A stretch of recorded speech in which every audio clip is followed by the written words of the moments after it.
સામાન્ય રીતે શહેરમાં ક્યાંય પણ ગેરકાયદેસર બાંધકામ થયું હોય તેવા સ્થળોએ મહાનગરપાલિકાનું લશ્કર પહોંચી જતું હોય છે, પરંતુ શહેરના વોર્ડ નંબર 3માં પટેલ કોલોની વિસ્તારમાં એક અદ્ભુત અચરજ જોવા મળી રહ્યું છે। આપ સૌ દર્શકો વિઝ્યુઅલમાં જોઈ રહ્યા છો તે બાંધકામ જામનગર મહાનગરપાલિકા ખુદ કરી રહી છે।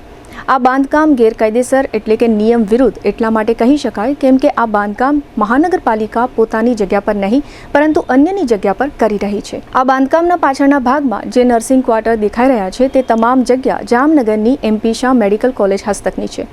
એટલે કે રાજ્યના આરોગ્ય વિભાગની જગ્યા પર મહાનગરપાલિકા કોઈને કશું પૂછ્યા વગર પોતાની રીતે બાંધકામ ખડકી રહી છે। સામાન્ય નિયમ એવો હોય છે કે કોઈ એક સરકારી કે અર્ધ સરકારી સંસ્થાએ કોઈ અન્ય સરકારી કે અર્ધ સરકારી સંસ્થાની જમીન પર બાંધકામ કરવાનું હોય તો બાંધકામ કર્યા પહેલા સંબંધિત સરકારી કે અર્ધ સરકારી સંસ્થાને વિશ્વાસમાં લેવાની હોય છે। તે સંસ્થા સાથે સૂચિત બાંધકામ સંબંધે પત્ર વ્યવહાર કરીને આ પત્ર વ્યવહાર બંને સંસ્થાઓએ રેકોર્ડ પર રાખવાનો હોય છે અને આ રીતે જે સંસ્થાની જમીન હોય તે સંસ્થાની મંજૂરી લેખિતમાં મળે ત્યારબાદ અન્ય સંસ્થા આ રીતે મંજૂરીના આધારે બાંધકામ શરૂ કરી શકે। નવાઈની વાત એ છે કે શહેરના વોર્ડ નંબર 3માં પટેલ કોલોની વિસ્તારથી જયંત સોસાયટી તરફ જવાના માર્ગ પર નર્સિંગ ક્વાર્ટરની બાજુમાં મેડિકલ કોલેજની હસ્તકની જમીન પર મહાનગરપાલિકા આ બાંધકામ કોઈ જ પ્રક્રિયા વગર ખડકી રહી છે એવું હાલ જાહેર થયું છે। આ આખો મામલો જ્યાં સુધી મીડિયા કર્મીઓના ધ્યાન પર આવ્યો ન હતો ત્યાં સુધી આ બંને સંસ્થાઓ મૂંગા મુએ આ બધું ચલાવી રહી હતી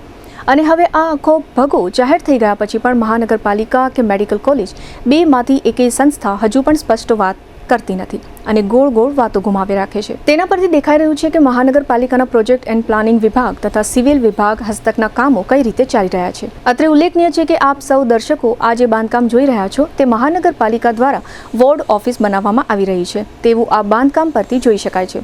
આ સમગ્ર વિષય અંગે જામનગર મહાનગરપાલિકાના નાયબ કમિશનર દેવેન્દ્રસિંહ ઝાલા તથા મેડિકલ કોલેજના ડીન ડોક્ટર નંદિની દેસાઈએ કેવા પ્રકારના જવાબો આપ્યા છે અને આખી વાતને કેવી રીતે ગુમાવી છે તે તમે ખુદ સાંભળો। આ વિષયમાં મહાનગરપાલિકાના યોગ્ય સ્તરેથી મેડિકલ કોલેજ સાથે, જીજી હોસ્પિટલ સાથે કે રાજ્ય આરોગ્ય વિભાગ સાથે જે કોઈ સંકલનની કામગીરી કરવાની થતી હોય તે મહાનગરપાલિકાના યોગ્ય સ્તરેથી કરવામાં આવશે। જે કામગીરી ચાલે છે એના પત્ર વ્યવહારો, મંજૂરી કે યોગ્ય સંકલન એ તમામ પ્રક્રિયાઓ કોર્પોરેશન દ્વારા યોગ્ય સ્તરેથી લેવામાં આવશે। એટલે આ મુદ્દા માટે તે જગ્યા ખરેખર પીઆઈ વ્યવસ્થક છે એમનું છે કે કેમ એ બાબતની જ યોગ્ય ખાતરી કરીને જે જરૂરી પ્રક્રિયાઓ કરવાની છે એ પ્રક્રિયાઓ કરવામાં આવશે અને ખૂબ ઝડપથી આ પ્રક્રિયાઓ પૂર્ણ કરવામાં આવશે જે તે સ્તરેથી। મેં જે આગળ જણાવ્યું એમ જે સ્તરેથી આ વાત પત્ર વ્યવહારની વાતચીત અને મંજૂરીની કે ટાઇટલ અંગેની યોગ્ય તપાસણી અંગેની જે યોગ્ય સંકલન કરવાની જે જરૂરી યોગ્ય સ્તર છે કોર્પોરેશનમાં એ સ્તરેથી આ તમામ પ્રક્રિયાઓ ઇન કેસ પૂર્ણ ન થઈ હોય તો કરી લેવામાં આવશે। MP શાહ ગવર્મેન્ટ મેડિકલ કોલેજના કેમ્પસની તાબા હેઠળની નર્સિંગ ક્વાર્ટર્સની આજુબાજુની નાની જગ્યામાં કોર્પોરેશન દ્વારા એક વોર્ડની ઓફિસ બનાવવાનું ચાલુ કરવામાં આવેલ, જે અન્વયે અત્રેની સંસ્થા ખાતેથી પીઆઈયુને સૂચના આપવામાં આવેલ અને એમના તરફથી બાઉન્ડ્રી બનાવવા માટે સરકારશ્રીમાં દરખાસ્ત પણ કરી દીધેલ છે। બાઉન્ડ્રી બનાવવાના ટેન્ડર પ્રક્રિયા સાથે સાથે કોર્પોરેશનને બી વિનંતી કરી છે કે અત્રેની સ્થાનિક કચેરીના પાવર્સમાં નહીં હોવાથી જે કોઈ કામગીરી કરવાની થતી હોય તે આરોગ્ય અને પરિવાર કલ્યાણના એડિશનલ ચીફ સેક્રેટરી અથવા અન્ય કોઈ